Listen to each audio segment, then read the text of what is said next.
እስካሁን ያደረኩት ነገር በቂ አይደለም። እናማ በእኔ ምክንያት አይኗ እስኪጠፋ እንድታለቅስና ዝቅ ብላ እንድትሄድ ነው የምፈልገው። ነብዩ ጽጌረዳ ማለት እኮ በጣም የወረደች የቤት ሰራተኛ ልጅ ነች። ስለዚህ ለምንድን ነው ከተራ ሴት ጋር አንተ ራስህን የምታወዳድረው? ይኸውልህ ለጽጌረዳ እናት ስለ ጽጌረዳ የተለያዩ ወንዶችን እንደምታዘወትርና የማይደረጉ ነገሮችን እያደረገች እንደሆነ ለእናቷ እነግራታለሁ። እናቷ ምንም እንደዚህ ነገር ስለማታውቅ ልጅቷንም ገገማ ስለሆነች እኔ ደግሞ ነገ ሂጄ ልጅቷ እየባለገች እንደሆነ እነግራታለሁ። ስልኳ ላይ ስደውል ለማረጋገጥ ስትደውል አንተ ስልኳ አጠገብ መቀመጥ አለብህ። ታዲያ ያኔ ስልኳን አንስተህ ለእናቷ ፍቅረኛዋ እንደሆንክ ትነግራታለህ። ፌቨን እኔ ያላለቀስኩ ማን ያልቅስ? እኔ ያላዘንኩስ ማን ይዘን? የኔ ልጅ አየኔ ልጅ ልጅነቴን ያጣሁባት መልኬን ያረገፍኩባት አንዷ ልጄ የልጅነት ልጄ እንደዚህ ስትሆን እንዴት አላልቅስ? ወይዘሮ ዘርፌ የኔ ልጅ ባለፈው የነገርኩሽን ነገር እንዴት አደረግሽ? እንድታስቢበት የጠቆምኩሽን እድሜ ልክሽን ብትሰሪ የማታገኘውን ገንዘብ ልስጥሽ፣ አንቺም ህይወትሽን ቀይሪበት፣ ይህንን የመሰለ መልክሽን ይዘሽ መንገላታት የለብሽም ያልኩሽን። አቶ መስፍኔ ይቅርታ ጋሽ፣ እኔ እርስዎ እንደሚያስቧት ሴት አይደለሁም፣ መቼም አይሆንም። ጽጌረዳ ሰላም ጤና ይስጥልን ውድ የተከበራችሁ የቻናላችን ተከታታዮች እንደምን አላችሁ? በዛሬው ቪዲዮአችን ጽጌረዳ ክፍል 8 አበይት ትዕይንቶችን የምንነግራችሁ የምናስታውሳችሁ ይሆናል። ታዲያ በቆይታችሁ ይህንን ቻናል ሰብስክራይብ ካላረጋችሁ ሰብስክራይብ፣ እንዲሁም ደግሞ ቪዲዮ ላይክ በማድረግ እስከ ቪዲዮ ፍጻሜ ድረስ አብራችሁን ትዘልቁ ዘንድ የአክብሮት ግብዣችን ነው። በጽጌረዳ ድራማ የምንመለከተው እጅጉኑ አሳሳቢና በጣም አስቸጋሪ ሁኔታ እየወደቀች ያለችው ልጅ ጽጌረዳ አሁን ላይ ችግሮች መልካቸውንና እንዲሁም አቅጣጫቸውን እየቀየሩ እሷን በተለያየ መንገድ እየጎዷትና እየወጓት ይገኛሉ። አሁን ላይ እጅጉኑ በጣምኑ ህይወቷን ፈተና ላይ እየጣሉባት ያሉት የወይዘሮ ብርቄ ልጅ ፌቨንና እንዲሁም የአቶ መስፍኔ ልጅ አቶ ነብዩ ናቸው። ታዲያ ሁለቱ ይገናኙና አሁን ላይ ማኪያቶ እየጠጡ ይገናኛሉ። በማስቀጠልም ነብዩ እንግዲህ ስለ ራስሽና እስኪ ስለ ጽጌረዳም አንዳንድ ነገር ንገሪኝ ብሎ ይጀምራል ወሬ ማለት ነው። ታዲያ ፌቨንም እንግዲህ ስለ ራሷ አጋናና በጣሙኑ አጉልታ ከተናገረች በኋላ በዚህ በጽጌረዳ ጉዳይም ታስከትላለች። ጽጌረዳ ማለት እኮ አባቷ እናቷን ክዶ ልትወልድ ጫፍ ስትደርስ ስትመጣ ከገጠር ሲመጡ አጋጣሚ ሆኖ እናት ያግኝታቸው ከዛን ወደኛ ቤት አምጥተዋት እናቷ በቤት ሰራተኝነት ተቀጥራ የምትኖር እኛ ቤት ተወልዳ ያደገች ልጅ ናት። እሷ እኮ ማለት ተራ የቤት ሰራተኛ ልጅ ነች። አንተስ ራስህን ለምንድን ነው ግን ከአንዲት ተራ ሴት ጋር የምታወዳድረው? እያለች በጣሙኑ እንግዲህ እሷን ታወራርድና በጣሙኑ ዝቅ ታደርጋታለች። ታዲያ ይህንን የሰማው ነብዩ በዚህ ልክ ማንም ሰው ንቆኛ አያውቅም ታውቂያለሽ? እኔ እያወዳደርኩ አይደለም፣ ግን ደግሞ እስካሁን እሷ ላይ ያደረግኩት ነገር በቂ አይደለም። እናማ በእኔ ምክንያት አይኗ እስኪጠፋ እንድታለቅስና ዝቅ ብላ እንድትጓዝ እንድትራመድ አደርጋታለሁ። ይህንን ነገር ማድረግ አለብኝ፣ ግዴታዬም ነው። አንቺም በዚህ በኩል በደንብ እንደምትረጅኝ እርግጠኛ ነኝ ሲልም ምላሹን ይሰጣል። እንኳን ዘንቦብሽ ድሮም ጤዛነሽ እንዲሉ እንግዲህ ተረቱ የፈለግከውን ነገር ከማድረግ ወደኋላ አልልም። አሁኑኑ ገብቼ ስራዬን እጀምራለሁ እያለች ፌቨንም ምላሿን ትሰጠዋለች። በማስቀጠልም እንግዲህ የጽጌረዳ እናት ወይዘሮ ዘርፌ ጽጌረዳን እጅግ እንደምትወዳት ከሷ በላይም ሌላ ምንም አይነት ህይወት እንደሌላት ይታወቃል። ስለዚህ እሷንና ጽጌረዳን የመጀመሪያው ስራችን ሊሆን የሚችለው ማጣላት ነው ስትልም ታሴራለች። እንዴት ሊሆን ይችላል ብሎ እሱ እንግዲህ ሲቃወማት እሱን ለኔ ተወው፣ እኔ የማደርገውን ጠንቅቄ አውቃለሁ በማለት ፌቨንም በቀጥታ ወደ ቤት አምርታ ስራዋን ትጀምራለች። እንዲህ ስትልም ቀጠለች። ይኸውልህ ለጽጌረዳ እናት ጽጌረዳ የተለያዩ ወንዶች እንደምታዘወትርና የማይደረጉ ነገሮችን እያደረገች እንደሆነ ለእናቷ ነግራታለሁ። እናቷ ምንም እንደዚህ ነገር አታውቅም። ልጅቷም ደግሞ ገገማ ነች። ስለዚህ እናቷ ደግሞ የራሷ ህይወት በልጇ ላይ እንዲደገም አትፈልግም። ይህን ሁሉ ሂጄ እነግራትና አንተ ደግሞ ከጽጌረዳ ስልክ አጠገብ መራቅ የለብህም። ስለዚህ እናቷ ይህንን ለማረጋገጥ በቀጥታ ወደ ጽጌረዳ ስትደውል አንተ ስልኩን ማንሳትና ፍቅረኛዋ እንደሆንክ ጠንቅቀህ አስረግጠ ማናገር ይኖርብሃል ትለዋለች። በፎከረችው መሰረት በቀጥታ እንግዲህ ፌቨን ቀጥታ ሄዳ ለጽጌረዳ እናት ስለ ጉዳዩ ስለ ነገሩ አቀነባብራ አጉልታና በጣሙኑ አባስታ ትነግራታለች። ይህንን ስትነግራት ስቅስቅ ብላ የጽጌረዳ እናት ታለቅሳለች። እንዴ ወይዘሮ ጽጌረዳ፣ ወይዘሮ ዘርፌ አታልቅሽ እንጂ በማለት አዛኝ ቅቤ አንጓች እንዲሉ ያዘነች መስላ ልታረጋጋት ትሞክራለች። ታዲያ ወይዘሮ ዘርፌም እንዲህ ስትል ትመልሳለች። እኔ ያላለቀስኩ ማን ያልቅስ?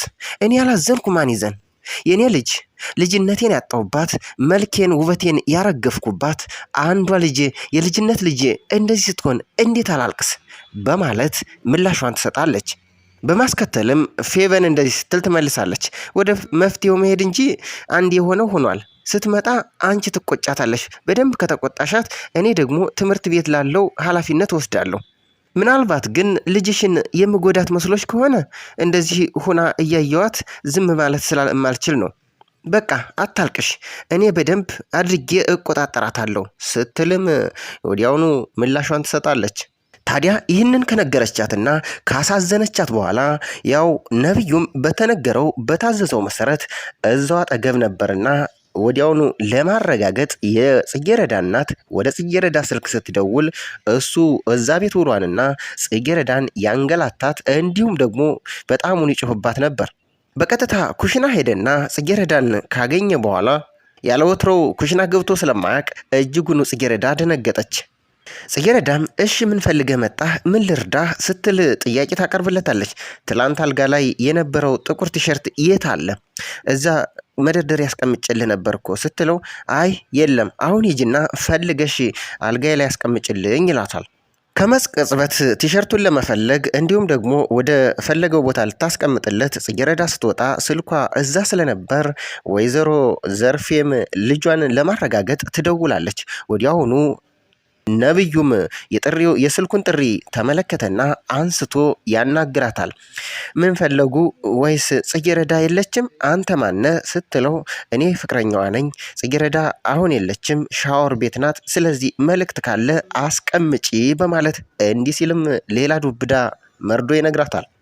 ታዲያ እንደዚህ መርዶችና ችግሮች ሲበረታቱባት ዘርፌ ራሷን መቆጣጠር አቅቷት እዛው ላይ ትወድቃለች። ስትወድቅም አጠገቧ የነበረችው ፌቨን ላታረጋጋት እንዲሁም ልትደግፋት ትሞክራለች። ነቢዩም ለዚህ ስራ ሲባል ዛሬ ትምህርት ቤት አልሄደም ነበርና እዛውን ሲመለከተው አባቱ ያየዋል። አቶ መስፍኔ እንዳየው እንዲህ የኔ ልጅ ዛሬ ደግሞ ያለ ወትሮህ ቤት አለህ እንዴ ብሎ ሲጠይቀው አዎ አባዬ ዛሬ ፈተና ስለሆን እያጠናው ነው፣ ለፈተና ብቻ ነው የምንሄደው፣ ትምህርት የለም ይለዋል። አባትየውም ሳቅ በማለት ዛሬ ለመጀመሪያ ጊዜ ከልጅ ጋር በቃ ምሳ ልበላ ነው ማለት ነው ሲለው አዎ አባዬ በማለት ያዞንባ ይመልስለታል። ነገር ግን ነቢዩ እዚህ ዋለበት ምክንያት የጽጌረዳን ጉዳይ ለማጠናከር በተለይ ደግሞ ስራዋን ለማበላሸት እሷን ለማስጠላት እዚህ ላይ የማያደርገው የማይቆፍረው ጉድጓድም የለም። በተለይ ደግሞ የስልኳን ጥሪ ካነሳና ለእናቷ ያው ጓደኛዋ ፍቅረኛዋ እንደሆነ ካበሰራት በኋላ ሌላው ጉዳይ ሌላው ሴራ ደግሞ ኩሽና ውስጥ ከገባ በኋላ አባቱ ቅመም እንደማይወድ አላርጂ እንዳለበት ስለሚያውቅ ከሰራችው ወጥ ላይ ቅመም ይጨምርበታል። ታዲያ ምሳ ሊበሉ ምሳው ሲቀርብ አንድ ጊዜ አቶ መስፍኔ እንደጎረሱ ወዲያውኑ አለርጂካቸው ይነሳባቸዋል። ታዲያ ወዲያውኑ አንስተው ወደ አልጋ ከወሰዱ በኋላ አንቺ ምንድነው ያደረግሽው? ምንድነው የሰራሽው? በማለት አቶ ነቢዩም ጽጌረዳ ላይ ይጮህባታል። አየኔ ልጅ ተዋት፣ ሳታውቅ ነው፣ ደግሞም አንድ ጉርሻ ስለሆነ የበላሁት ያን ያክል ለክፉ አይሰጠኝም ሲሉ አቶ መስፍኔ ነገሩን ሊያበርዱ ይሞክራሉ። ነገር ግን ወደ ውጭ ወጡና ወዲያውኑ ነብዩ ጽጌረዳ ላይ እንዲህ ሲል ይጮህባታል። በአንቺ ምክንያት አባቴ አይደለም ታሞ ተናዶ እንኳ ባገኘው አይማረኝ አልመርሽም፣ እገልሻለሁ። ይኸውልሽ ያንቺ እናት ተራ የቤት ሰራተኛ ስለሆነች ወጥ ከመቀቀል ውጭ ሌላ ነገር አታውቅም። የኔ አባት ማለት ግን ውድ ነው። ከዚህ በኋላ ይህ ነገር ከተፈጠረ ብሎ ላሳይሻለና ጉረሯን ሲጣርጉ ሊገላትም ይደርሳል። በነጋታው ታዲያ ጽጌረዳ ስራዋን ሰራርታ ጽዳቷንም አጸዳርታ ጨረሰች በኋላ ወደ ትምህርት ቤት ለመሄድ ስትል መጀመሪያ ያው አቶ መስፍኔን ቼክ ማድረግ ቁርስ መስራት ስለነበረባት ቁርስ ሰርታ ወደ መስፍኔ ስትሄድ እሳቸው ደግሞ በጥሩ ሁኔታ ላይ እንዳሉ ትመለከታለች። ጋሼ ሰላም አደሩ በማለትም ሰላምታዋን ከሰጠች በኋላ በቃ ስራዬን ጨራርሻለሁ፣ ሁሉን ነገር አዘጋጅቻለሁ፣ ትምህርት ቤት ልሄድ ነው ስትላቸው አይ የኔ ልጅ ጥሩ መልካም ካሉ በኋላ ድመት መንኩሳ አመሏን አትረሳ ይሉ የለ የኔ ልጅ ባለፈው የነገርኩሽን ነገር እንዴት አደረግሽ? እንድታስቢበት ብዬ ጠየቅኩሽን። እድሜ ልክሽን ብትሰሪ የማታገኘውን ገንዘብ ልስጥሽ፣ አንቺም ህይወትሽን ቀይሪበት፣ ይህንን የመሰለ መልክ ይዘሽ መንገላታት የለብሽም ያልኩሽን እያሉ ጥያቄያቸውን ያቀርባሉ። እሷም ግራ ገብቷት ጽጌረዳ መለስ አለችና የቱን አልገባኝም ጋሼ በማለት ፈዛ ትመለከታቸው ነበር። አቶ መስፍኔ የዋዛ ሰው አይደሉም። ከዚህ በፊት ለጽጌረዳ ደላላው እንዲህ ሲልም ነግሯት ነበር። አባትና ልጅ ከማይታሙበት ነገር አንዱ ሴት ልጅ ናት። አቶ መስፍኔ ለራሳቸው ይሁን ለልጃቸው እንግዲህ ጽጌረዳን አሁን ላይ አይናቸውን አሳርፈውባታል። ታዲያ በነገሩ ግራ የተጋባችው ጽጌረዳ ይቅርታ ጋሼ፣ እኔ እርስዎ እንደሚያስቧት ሴት አይደለሁም፣ መቼም ሊሆን አይችልም በማለት ምላሿን ሰጥታ በቀጥታ ከዛ ክላስ ትወጣለች። በነጋታው እንግዲህ የታዘዘውን አድርጎ ትዕዛዙንም ፈጽሞ ነብዩ ወደ ትምህርት ቤት ይሄዳል። ታዲያ ትምህርት ቤት ከሄደ በኋላ ከጓደኛው ከመኮንን ጋር ይገናኛሉ። እንዲህ ሲል ሀሳቡንም ይገልጻል። ያችን ጥጋበኛ አገኘዋት እኮ ጥጋቧን ተንፈስ እንዲል አደረግኩላት ሲልም ይቀጥላል። ታዲያ በነገሩ ግራ የተጋባው መኮንን የቷን ማንን ሲል ይጠይቀዋል። ፌቨንን አወካት አይደል? ጽጌረዳ ከነሱ ቤት ሰራተኛ ሆነው እንደሚኖሩ ታውቃለህ ሲለው አዎ ነግራኛለች። ደስ የምትል ትንሽዬ ተንኮል ሰርቼ መጣሁ ሲልም ነብዩ ይቀጥላል። ታዲያ ይህንን በግርምት የተመለከተው መኮንን የዋዛ አይደለም። ወዲያውኑ ከኪሱ ስልኩን ያወጣና ሪከርድ ማድረግ ይጀምራል። ነብዩ በዚህ አላበቃም። አሁንም ቀጠለ። ለካኔ ስናደድ የማደርገውን አላውቅም። የሌለኝ ችሎታ ለካ የለም። ዛሬ ቢታይ የዛች ጽጌረዳ ፍቅረኛ ሆኜ ነው የተወንኩት። እናቷ በንዴት ሊያብዱ ደርሰዋል። ቤት ብቻ ስትደርስ ሊገጥማት የሚችለውን ፈጣሪ ብቻ ነው የሚያውቀው በማለት እጅጉኑ እንዳናደዳት እንዲሁም ደግሞ ትልቅ ስህተት እንደሰራ ወይም ደግሞ ጀብድ እንደሰራ ለመኮንን ይነግረዋል። ይህን ሁሉ ሪከርድ ካደረገ በኋላ ስልኩን ያቋርጣል። መኮንንም እጅጉኑ ተናዶ እጅጉንም አዝኖበት በቃ አንተ ትቆያለህ መሰል ብሎ ተነስተን መሄድ አለብን ብሎ ከተቀመጡበት ይነሳል።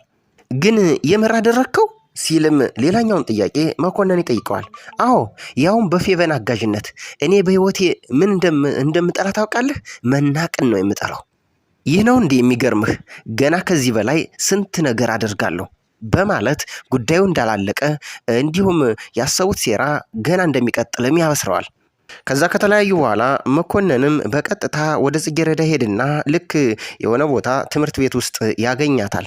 ቁጭ ብላ አዝና ተክዛ ስልክ እየደወለች እናቷ ላይ እየደወለች ነገር ግን እንደማታነሳላትና ከዚህ በፊት ደጋግማ ደውላልኝ አላነሳውም ስትል ትነግረዋለች። እሷን ለማረጋጋት መኮንንም ምናልባት እኮ ስራ ሆና ሊሆን ይችላል፣ ስለዚህ ቀስ ብለሽ ትደውይላታለሽ በማለት ጽጌረዳን ያረጋጋታል። እውነትህን ነው እኮ በቃ ምን አስጨነቀኝ በማለት ከዛ ዞር ስትል ኮሌታ እኮ ተበላሽቷል በማለት ኮሌታውን ታስተካክለት ጀመር። ስታስተካክለት እሱም እጇን ወዲያውኑ ያዘና እጅሽ በጣም ይለሰልሳል ልክ እንደ እናቴ ሲልም ያበስራታል፣ ያሽኮረመማታል። እሷም አመሰግናለሁ አለች። ታዲያ እሱን ካስተካከለች በኋላ ዞር ካለች እንዲሁም እሱም ለብቻው እሷም ለብቻ የሆነ ሀሳብ ውስጥ ገብተዋል። ዞር ስትል እሱ ሌላ ዓለም ውስጥ ላይ ነው። እንዴ ምን ነው ፈዛሃል እኮ ስትለው ምን እባክሽ የሆነ ሀሳብ ገብቼ ነው፣ እኔም እኮ እናቴን ብቻ ነው እያሰብኩ ያለው ብለው ወዲያውኑ እዛ ይነሱና በቃ መሄድ አለብን ብለው መንገዳቸውን ይቀጥላሉ። አሁን የሚጠበቀው ትልቁ ነገር እውነት መኮንን ሪከርድ ያደረገውን ድምፅ ለጽጌረዳ ይነግራታል ወይስ አይነግራትም የሚለው ትልቅ ነገር ነው። ምናልባት ጽጌረዳን ሊረዳና ሊያግዛት ከፈለገ ይህንን ሪከርድ የነብዩንና የፌቨንን ሴራ ሊያሳውቃት ሊያስረዳት ይችላል። በዚህ ሁናቴ ተነስተው እየተጓዙ ባለበት ከፊት ለፊት የተመለከቱት አንድ ዱብዳ ነገር ተፈጠረ። እሱም ምንድነው? ፌቨንና ነብዩ ከመንገድ ላይ ቆመው እያወሩና ከዛም መጨረሻ ልትስመው ልክ አንገቷን ቀና ስታደርግ ከፊት ለፊት ነብዩን መኮንንና ጽጌረዳ ይመለከታሉ። ነገር ግን እነሱ መመሰጋገን ላይ ናቸው። ፌቨንም እንደዚህ ስትል ለነብዩ ትመልስለታለች። ለማንኛውም ያሰብከው ነገር ስለተሳካልህ እጅጉን ደስ ብሎኛል። ነብዩን በማስከተል ከጎኔ ሆነሽ ስለተባበርሽኝ በጣም አመሰግናለሁ። እሺ ምንም ችግር የለውም ብላ ልትስመው ቀና ስትል ነው እንግዲህ መኮንንና ጽጌረዳ የተመለከቱት። ታዲያ ያዩትን ማመን ያቃታቸው፣ እሱ ግን ምንም አይነት ቅንጣት ለፌቨን ፍቅር የሚባል ነገር ስለሌለው ነብዩም ተነስቶ በቃ መሄድ አለብኝ ብሎ ሳስመው እሱም ተለይቶ እሷን ጥሏት ይሄዳል። አሁን ላይ እጅግ ትልቅ የሚባል ችግር ተፈጥሯል። እሱም ደግሞ የጽጌረዳ እናት አሁን ላይ ትልቅ ችግር ውስጥ ላይ ነች። ልጇ ባልጋ እንዲሁም ደግሞ አጉል ቦታ ላይ ወድቃለች የሚል ወይዘሮ ፌቨን ነግራት፣ በዚህ ምክንያትም አሁን ላይ ጭንቀት ላይ ናት። ልጇ ስትመጣ ወይም ደግሞ ጽጌረዳ ስትሄድ የሚፈጠረው ጉዳይ አናቅም። ነገር ግን ይህንን መፍትሄ ለማበጀት ይህንን ደግሞ ለማስተካከል ልጇ በእርግጥም ትክክለኛውን መረጃ ልትናገር ይገባል። ይህንን ሴራ ደግሞ አንድና አንድ ሊነግራት ሊያሳውቃት የሚችለው መኮንን ብቻ ነው ለጽጌረዳ። ስለዚህ ይህንን ቀጣይ የሚጠበቀው ጉዳይ ሪከርዱን ያደረገውን ለጽጌረዳ ይሰጣታል ወይስ አይሰጣትም? እንዲሁም ደግሞ በጽጌረዳና በእናቷ መካከል ያለው ግንኙነት ይሻክራል ወይስ አይሻክርም? ከዛም አለፍ ሲል ደግሞ እንግዲህ ፌቨን አሁን ላይ እሷ የምትፈልገው ትልቁ ጉዳዩ ነብዩ ነው። ነገር ግን እሱ ደግሞ ከጉዳዩ እንዲሁም ደግሞ አመለካከቱ በቀጥታ ወደ ጽጌረዳ እንጂ ለእሷ ወይም ደግሞ ለፌቨን ምንም አይነት ስሜት የለውም። በሌላ መልኩ ደግሞ አሁን ላይ መኮንን እውነትም ጽጌረዳን በእጅጉ ይወዳታል። የእነሱ ፍቅርስ ምን ይሆናል? የምንመለከተው የምናየው ጉዳይ ይሆናል። ታዲያ በሚቀጥለው ክፍል እነዚህን ክስተቶች የምንመለከት ይሆናል። የዛሬው ቪዲዮአችን ይህንን